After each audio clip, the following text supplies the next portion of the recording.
Colossiens chapitre 3, verset 5. Colossiens chapitre 3, verset 5. C'est toujours... Alors, Jésus a tout accompli, d'accord? Jésus a triomphé de tout. Voilà. Sauf que la victoire que nous donne Jésus, cette victoire-là, il faut que nous puissions la posséder. Amen?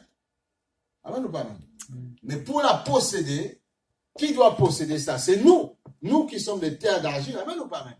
C'est toi. En fait, il faut comprendre une chose. Jésus n'a pas accompli à la croix, il n'a pas triomphé à la croix pour lui-même. Puisque la Bible nous dit que Jésus est Dieu. Ça, c'est clair ou pas pour tout le monde? Voilà. Si ce n'est pas clair, il faut dire, je ne comprends pas. Qu'est-ce qui prouve qu'il est Dieu? Voilà. Voilà. Il est Dieu. Voilà. Puisque le Seigneur dit que, c'est marqué dans la Bible, voilà, on ne va pas s'arrêter dessus aujourd'hui. Il est Dieu.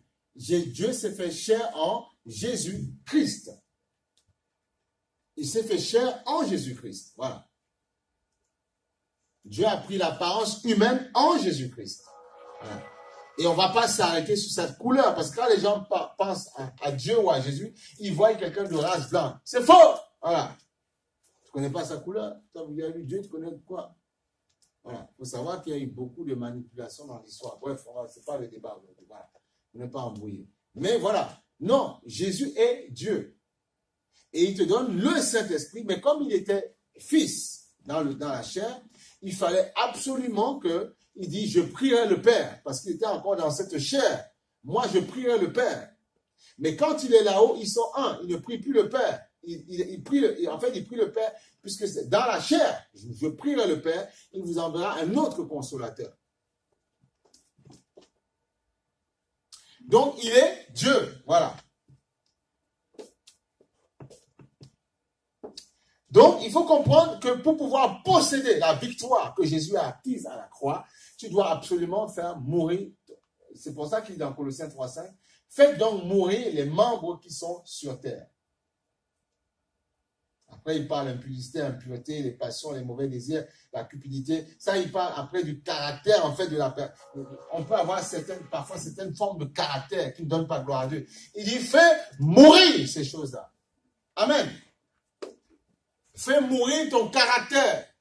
Fais mourir ce que tu es. Voilà. Garde ta personnalité, ce que tu es, mais les choses autour qui te font défaut, fais-les mourir. Pourquoi? Parce que si tu ne le fais pas, tu risques de ne pas rentrer dans la victoire. Vous comprenez? Parfois, on ne rentre pas pleinement. Est-ce que tu as vu Jésus qui murmurait? Quand parfois il était attristé, il a laissé ça. Quand parfois il dit, Seigneur, enlève la coupe. Il a dit, non, non pas ma volonté, ta volonté.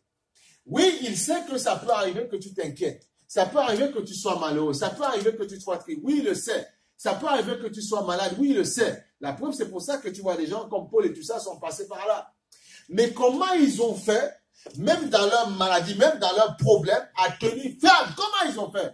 Parce qu'ils ont fait mourir les membres. Ils ont marché dans l'esprit, pas dans la chair. Est-ce que vous comprenez? Il faut comprendre. C'est comme ça qu'on réussit. C'est comme ça qu'on avance. Tu ne peux pas triompher avec ton raisonnement, c'est pas possible. Il va rester, c'est pas possible, il va rester terrestre. Tu n'iras pas plus loin.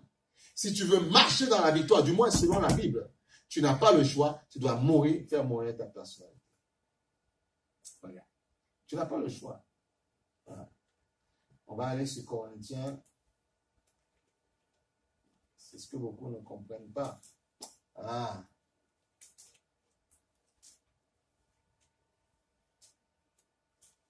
Merci Seigneur. On va aller sur Corinthiens, chapitre 6, verset 19. C'est ça, 1 Corinthiens, chapitre 6, verset 19. 1 Corinthiens, chapitre 6, verset 19. Il faut comprendre ces paroles-là, il faut comprendre. Ça, c'est, en fait, comment vous dites ça? C'est un projet que Dieu donne pour ta vie, mais c'est à toi de saisir. 1 Corinthiens 6, 19.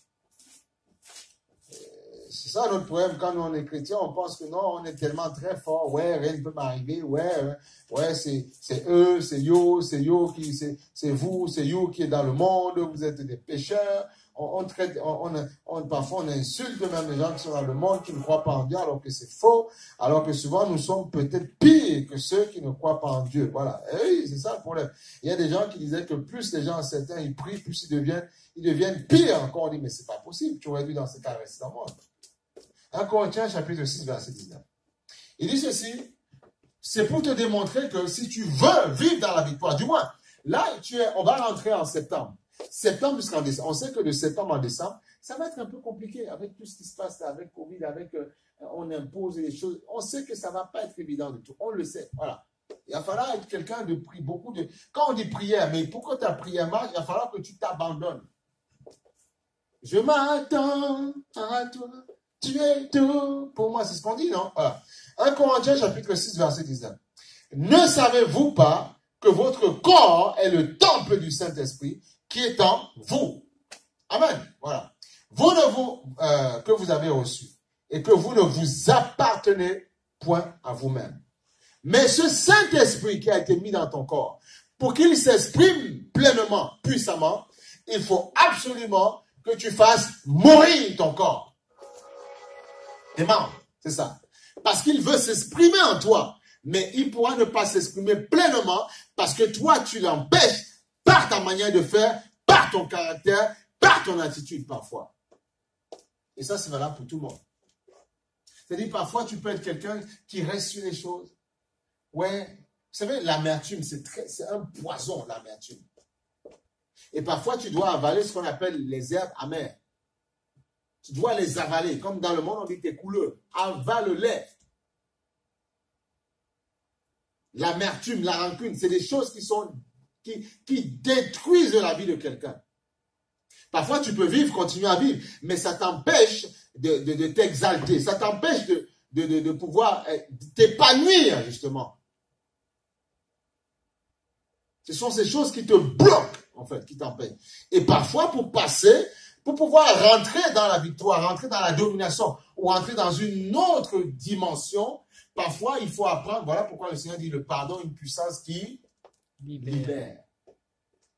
Pardonne à tes ennemis. Tes ennemis, c'est quoi? C'est quelqu'un qui te crée des problèmes à un moment donné. C'est quelqu'un pour une période. Mais un adversaire, c'est quelqu'un que tu auras tout le temps. Et il faut comprendre ça. Un ennemi, c'est une période. Mais l'adversaire, voilà pourquoi le Seigneur dit votre adversaire, le diable. Parce que tu ne peux pas détruire le diable, tu ne peux pas le tuer. Il continue, tu vas t'attaquer. Tu vois, tu l'as en permanence. Un ennemi, pendant un temps, après, c'est fini. Mais si vraiment c'est... Alors là, et Dieu peut te permettre pendant un temps que tu es un ennemi, mais il sait qu'il va te donner la victoire. Mais un adversaire, voilà pourquoi il prend le mot adversaire pour le diable. Votre adversaire, le diable, rôde comme un lion rugissant. Il ne parle pas des hommes. Votre adversaire, parce qu'il a été mis en place pour vous embêter jusqu'à la fin. Voilà. Mais par contre, les hommes peuvent être tes ennemis pour un temps. Et après, ils t'oublient, ils font leur vie. Amen, vous voyez, c'est ça. Il y a ennemi et adversaire. L'adversaire, tu l'as pour. Voilà. Et parfois, tu peux aussi avoir un homme, mais je ne sais pas, parce que là, il faut vraiment qu'il soit investi du diable. Voilà. Et un ennemi, c'est sur une période. Et Dieu te dit, bénis tes ennemis.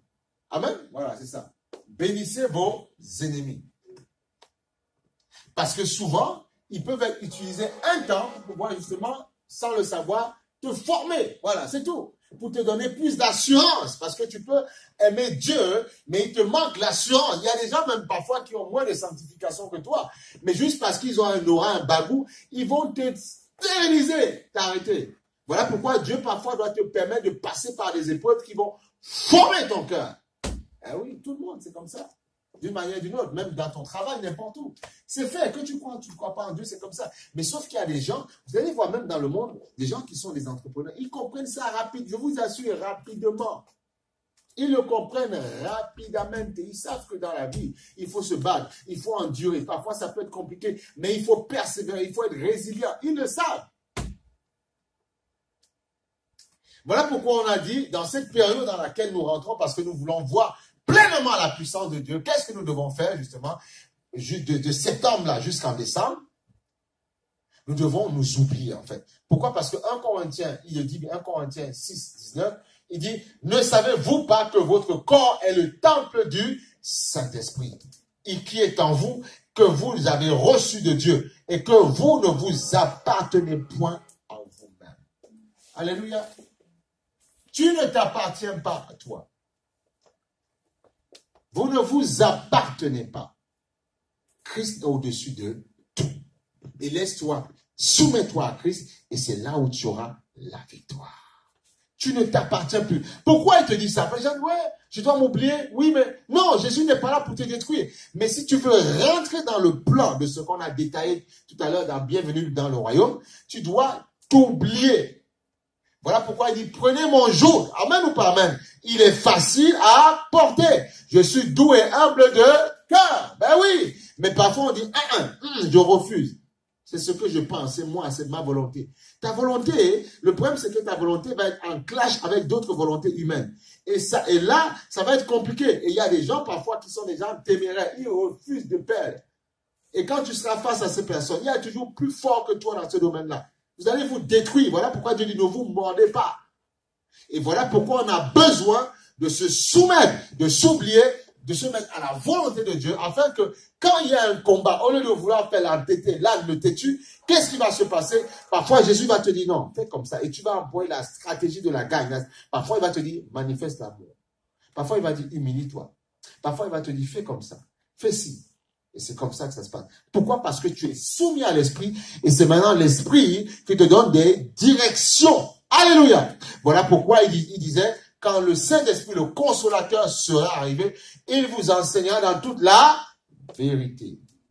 Alléluia. Merci Seigneur. Oh, tu dois comprendre ça. Tu vois? Amen.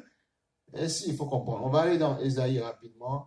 On va comprendre. Là, il parle d'esprit de sagesse, esprit de tout ça. On va aller dans Ésaïe chapitre 12, verset 2. Amen. Alléluia. Tu vas comprendre pourquoi l'Esprit de Dieu. Et on a dit, nous sommes nés de nouveau. Et il nous équipe. On a vu, il y avait dans un rond, le rond vert. Nous sommes équipés par le Saint-Esprit afin de discerner justement les pièges. Parce que pour pouvoir triompher aussi dans la vie dans laquelle on est, il faut éviter les pièges qui te seront mis sur ta route. Et oui, il y en a qui vont essayer de vraiment de t'aplatir, de te finir. Ils vont vraiment finir ta vie en fait. Et oui. C'est là qu'il va falloir user de sagesse. Ésaïe chapitre 11, verset 2. Il dit, l'Esprit de l'Éternel reposera sur lui. Alléluia, merci Seigneur pour ta grâce. Esprit de sagesse. C'est ce qu'on a vu du vendredi en disant, la sagesse, en fait, voilà, nous permet de discerner, d'éviter. Mais en fait, la sagesse, là, est donnée par l'Esprit de l'Éternel. Parce que Dieu est esprit. Voilà. Ça va, c'est clair pour tout le monde. L'Esprit de l'Éternel reposera sur lui, esprit de sagesse, d'intelligence, esprit de... Tout ça, tu vois, on avait dit, la sagesse et l'intelligence, c'est ce qu'on a dit vendredi. La sagesse te permet de discerner, savoir comment tu vas poser des briques. Bon, tu réfléchis sur un téléphone, comment le faire, mais comment maintenant, c'est un exemple, comment maintenant savoir comment ajuster, comment orienter, comment assembler les pièces. Parfois, c'est la sagesse qui va te dire, ne fais pas comme ça parce que si tu fais comme ça, voilà, ça, voilà. Donc, tu as besoin de sagesse. En fait, la sagesse est au-dessus de l'intelligence. La sagesse éclaire l'intelligence afin que l'intelligence se conduise bien.